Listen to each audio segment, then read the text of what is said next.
وإن كنتم على سفر ولم تجدوا كاتبا فرهان مقبوضة، فإن من بعضكم بعضا فليؤد الذي اؤتمن أمانته وليتق الله ربه ولا تكتموا الشهادة ومن يكتمها فإنه آثم قلبه والله بما تعملون عليم.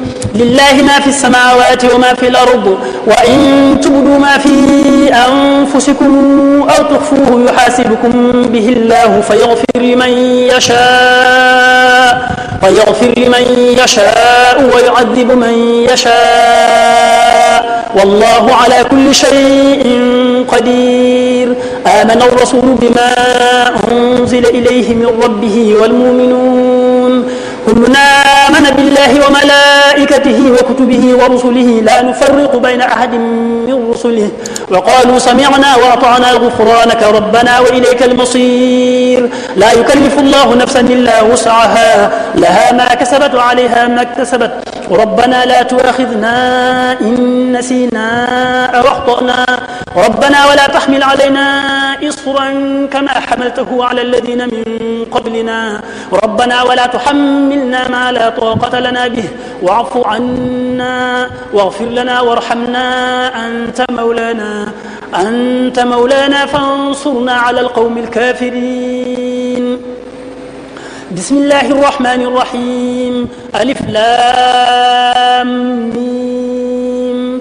الله لا إله إلا هو الحي القيوم نزل عليك الكتاب بالحق مصدقا لما بين يديه وأنزل التوراة والإنجيل من قبل هدى للناس وأنزل الفرقان إن الذين كفروا بآيات الله لهم عذاب شديد والله عزيز ذو انتقام.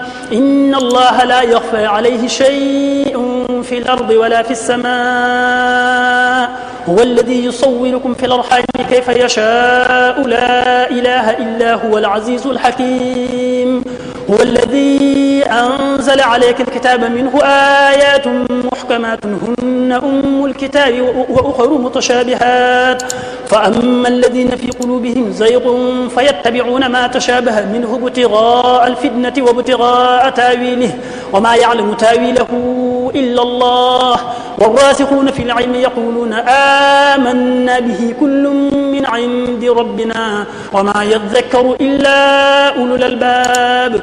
ربنا لا تزغ قلوبنا بعد إذ هديتنا وهب لنا من لدنك رحمة إنك أنت الوهاب. ربنا إنك جامع الناس ليوم لا ريب فيه إن الله لا يخلف الميعاد. إن الذين كفروا لن تغني عنهم أموالهم ولا أولادهم من الله شيئا وأولئك هم وقود النار. كدأب آل فرعون والذين من قبلهم كذبوا بآياتنا فأخذهم الله بذنوبهم والله شديد العقاب. قل للذين كفروا ستغلبون وتحشرون إلى جهنم وبئس المهاد. قد كان لكم آية في فئتين التقتا فئة تقاتل في سبيل الله وأخرى كافرة ترونهم مثليهم رأي العين والله يؤيد بنصره من يشاء إن في ذلك لعبرة لأولي الأبصار. زين للناس حب الشهوات من النساء والبنين والقناطير المقنطرة من الذهب والفضة والخيل المسومة والأنعام والحرث ذلك متاع الحياة الدنيا والله عنده حسن المآب.